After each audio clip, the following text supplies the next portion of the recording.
Sorry guys, I don't know where that cut off at, but what I was saying was, uh, I put that starter in, and that's the battery I spoke about earlier. You can do that temporarily, but not permanently. Another sign that something wasn't quite right, that hole right there. That's so the guy could spray ether in there to get it started.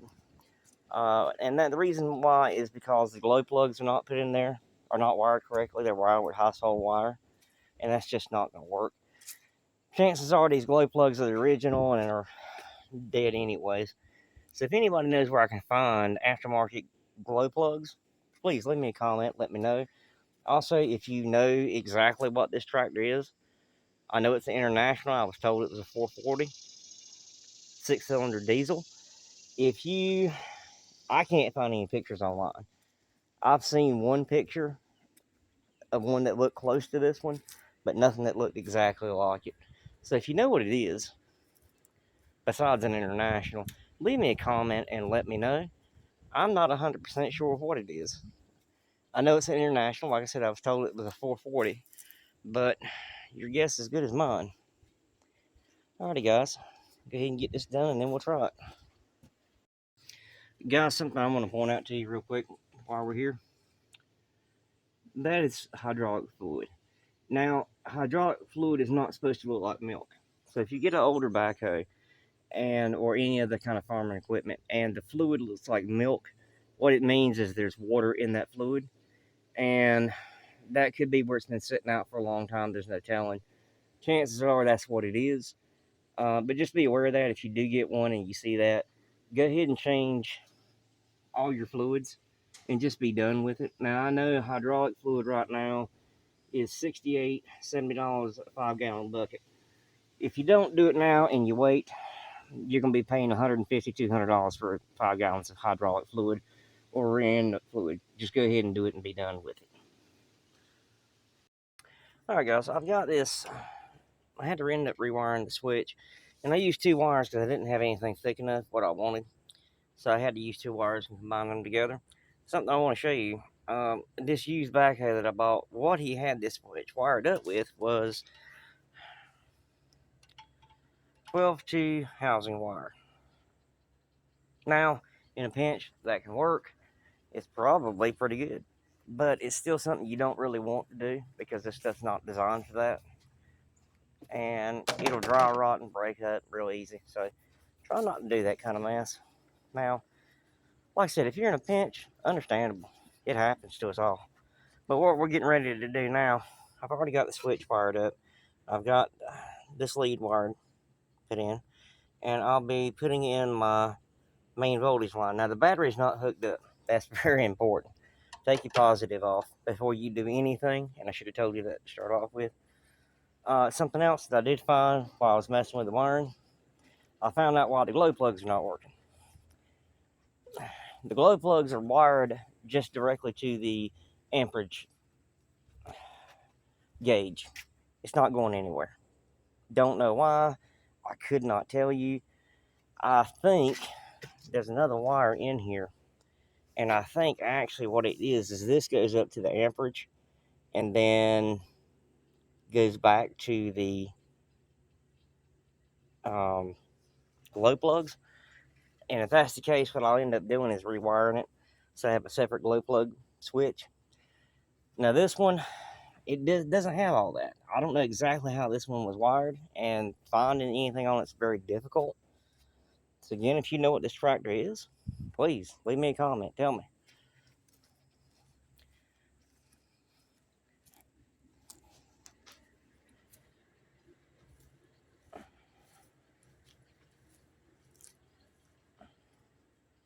It is an International.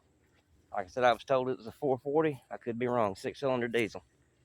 460. I'm sorry. There's the tag I was looking for earlier.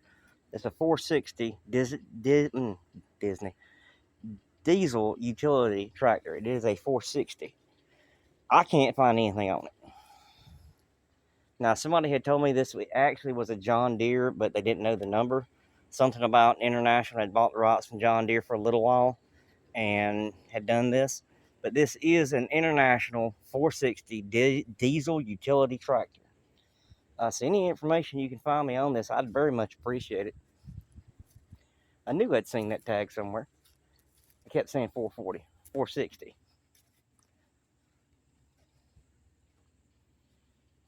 Alrighty, guys, let me get on to this. Alright, guys, I got everything wired up. I've cleaned up that starter. Battery's back connected. Let's see what we got. Don't hold this like this either. And there we go, guys. We have a starter connected, and I should have a running backhoe again in a little bit. I've got to do some other cleanup, get some starter fluid, and hopefully get her started. I'm gonna have to clean out this fuel system, and we should have it then. Thanks for watching, guys. Again, if you know any information on this International 460 utility diesel tractor, please let me know. If it was made by John Deere, if John Deere made another model, I'd appreciate letting me know it. It would help me out a bunch. This one, again, is not original as it should be. I've got to wire these. I think this is where the key switch went. Maybe the glow plugs. None of the switches on here are any good. But thank you, guys. Okay, guys, we got it starting at least. I want to show you what somebody did. And this is one of your dangers when you're buying something old and used. You don't know who did what, when, and where. Now, these are the glow plugs where you see these yellow lines going into. And what somebody did at some point in time, and God knows who it was, decided to rewire that with household wire. Well, instead of it wiring it properly, they actually, I was wrong. They wired it to the fuel gauge. Don't know why, couldn't tell you. I don't even think they knew. But the glow plug wire runs up to the fuel gauge. So what I'm going to do is knit this and put a switch here and then run it off of my hot wire off of my starter switch. Now, if there's a better way to do it, guys, let me know it. But I think that's the route I'm going to go. Like I said, I've got another 12-volt switch right here. So I'm going to do that. Then maybe it won't be so hard to start. This thing's a beast to get started. Alright, guys, to fix these glow plugs, I'm going to have to do that another day because I don't have a switch. And it's the sun's starting to get a little low. I know it's not getting too low for a lot of guys, but the problem here, I am back here in the area that's not been cleaned up yet. Snakes are too big of an issue. I mean, you're asking for trouble being back here. Generally, they'll start coming out in the afternoons. The lower the sun gets out, the more you'll see. I know some people out there would love to see one, but I'm not really interested in messing with them. I learned a long time ago, something's dangerous, you just don't go screwing around with it. I mean, that's not my turkey not happy about something. Let's see what the chickens are doing. Yeah, that's Miss Turkey. Yeah, see, she's always curious. She's gonna come up and look.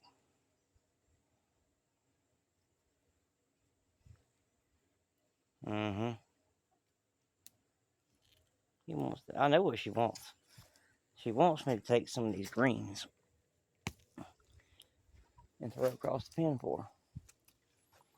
See, she done spotted that. Here comes a chicken, though. That chicken's, see? Yep, that's exactly what she wanted. And there's my rooster, which he's not supposed to be a rooster. He's actually supposed to be a hen. But, you know, these accidents kind of happen. This is a happy accident. I'll be happy to have some chicks off of him. As soon as they start laying their square eggs, which me and my look, that's what they're going to do. Alrighty, guys. I'm going to button this up, and that'll be it for today. I'll have another video on rewiring these. Hopefully, I can figure out some way to hold my phone and show you guys how to rewire this stuff. And like I said, what they had done is they rewired these glow plugs, but they They wired them up straight to the temperature sensor. And again, when you're buying this old stuff, you need to keep something in mind. You don't know who's had it before you, especially something this old. And not everybody's a shade-free mechanic. Not everybody can be. It's one of those things that, I don't know, maybe they were getting ready to sell it or bought it and just slapped it together real quick. There's no telling. I mean, this is me holding on to this strap right here, so I kind of tell you. But whenever you buy something old like this utility tractor, you might as well expect to spend another $500 at least. Now, I already had to replace the back two hoses.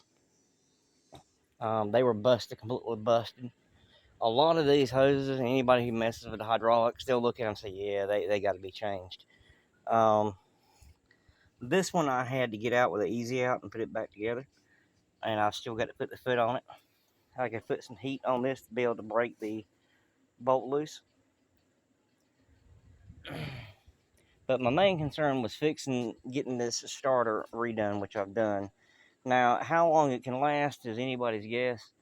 That starter could last another 20 years. It could last till tomorrow. Whenever you clean up something like that, you really don't know. It could be a couple weeks, couple months. If you've done it and done it well enough, it should last you for a little while. And like I said, if anybody knows where I can find parts for this international diesel 460 utility tractor, I'd be happy to know. Website, even a local place, if I've got to call it and they can ship the parts to me, I'd be happy to know about it. Because the biggest one around me, which like I said is Greens Auto Recycling, used to be called Junebug Greens, and anybody that's into tractors will know that name. They don't even have one of these. They had a hard time finding it when I asked them about it. So a place that's been in business since 1930 or so, that has almost every kind of tractor part you've ever thought about. And no, there's no sponsor here or anything. It's just I don't mind sharing that information. If they don't have it, you're in trouble. I got a feeling there's probably a few of these laying around in somebody's barn, maybe grandma, grandpa's backhoe, the old family backhoe, and it's been forgotten about and letting it sit there and rot. So if anybody knows where I can find parts for this thing, or any suggestions on how to fix or rewire, or where there's a diagram at, I'd appreciate any of that information. I do plan on changing these gauges out. And the next thing I'll do once I get it up and running again is go ahead and grease everything. That's goes into that $500 you can expect to spend at least. Whenever you get something old and used like this that's been sitting out, go ahead and change your fluids, check your important hoses. Now all these have got to be changed out, so it'll cost me more than $5. And some things you just can't check while you're there. I mean, it's like this messed up wiring. There was no way for me to really check it while I was there. I mean, you can't tear apart somebody else's tractor and say, aha. But the next thing I'll be doing is greasing it. That's something that's neglected a lot of the time on these tractors. Once they've been laid out like this, go ahead and grease them. Have you some money put up, maybe another $200 because you may end up running into something else you've got to change or fix. Now, the cylinders, I know one of them's been rebuilt. This one's a little bit leaky, but for what I'm going to be doing with it on the farm, it really doesn't matter. I've got to dig some water lines, try to get some goats in here and get this mess cleaned up. My land, like I said, it's about 10 acres, roundabout. You can't even see the end of it from here, but it goes on back all the way through. I mean, it just goes right on back. So this is something my wife quite didn't understand buying it, but with the amount of cleanup I have to do, I know this was the right move. It's just getting it straightened out. That's just where we're at now. Well, guys, I'm gonna call it quits for today on this tractor. I may crank it up and move it. I don't know yet, but I appreciate it. Again, if you know where I can find any parts, diagrams, anything will be helpful. Maybe maybe you or your grandpa, your dad has got an old diagram laying around. If you could scan that for me and send it to me, I'd very much appreciate it. Well, guys, thanks for your time, and I hope you've learned a little bit. And I hope this video has shown that with a little time and patience, that you can save yourself a lot of money. This total fixing of the starter costed me, with the new solenoid, $50. The solenoid was $30. $20 was in paper towels and cleaner, and a little bit of sandpaper. The rebuild on that through a shop would have been $160. A brand new one would have been anywhere from $140 up to $200 and something. So keep that in mind. All it took was one afternoon and a little patience, and there we are. We're done.